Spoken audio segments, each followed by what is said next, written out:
I've spent 17 years in this old farmhouse, with its drafty windows and creaking wooden floors.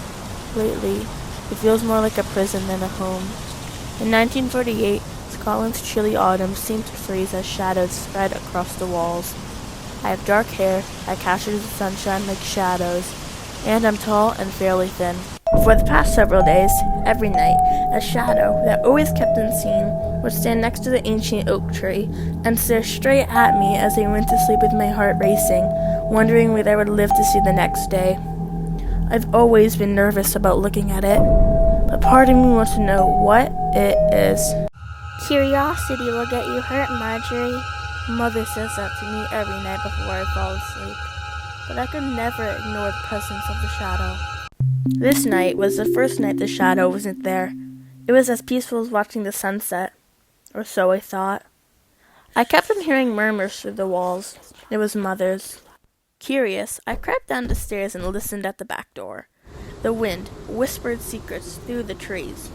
Mother was speaking quietly, her words barely a whisper. But Mother wasn't alone. A low, dark voice responded. I peeked through the crack in the door, and it seemed like she was talking to some man. I couldn't recall who that was, though. She doesn't suspect anything.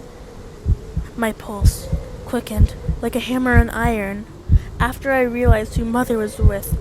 Mother was with my father, who disappeared, according to Mother. I feel like she did something to him months before Father allegedly disappeared. Something unforgivable. As I ducked back from the door, I found Mother's dangerous eyes scanning the windows, looking for a sign of a witness, making my heart pound even faster. I slowly crept back up to my room, but it felt like an entity entered our once peaceful home. The next night, the shadow wasn't there again. Instead of the shadow, I could tell it was Mother. Confused, I then saw the shadow. But then I realized the shadow is my father. I feel unsafe in this house. I need to leave. I need to leave. I need to leave. I grabbed a small bag I packed and slipped out of my bedroom window. I crept along the side of the house, but a branch snapped beneath my foot. Mother slowly tilted her head in my direction, while keeping an expressionless expression. Lost the color in my face as she began to approach me. Leaving so soon, Marjorie. I warned you about curiosity. Clutched my bag tighter, forcing myself to stand tall. Just needed some air, I replied, hoping my voice wouldn't show my fear. The realization had hit me like a punch. Father didn't disappear. He tried to escape. She hid him in the attic during the day, and at night forced him to sit behind the oak tree. Although the night he spent watching me was for Mother to have more trust in him, maybe before I even a chance to escape. Maybe I should get away from this person who I once called my mother. Why did she do it, though? What went through Mother's mind to do whatever she did to Father? I glanced forward, wanting to run.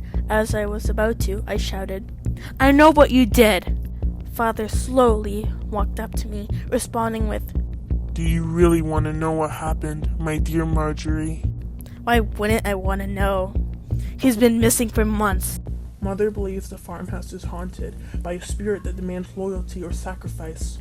When I tried leaving this house for good, she stopped me, convinced I would anger the spirit. Marjorie, whatever you do, she won't let you leave. She will control you for eternity if you even attempt to leave. My face has turned as white as a ghost. I need to escape. I need to escape. I need to escape. Run only once, Marjorie. I will find you no matter what. But I didn't look back.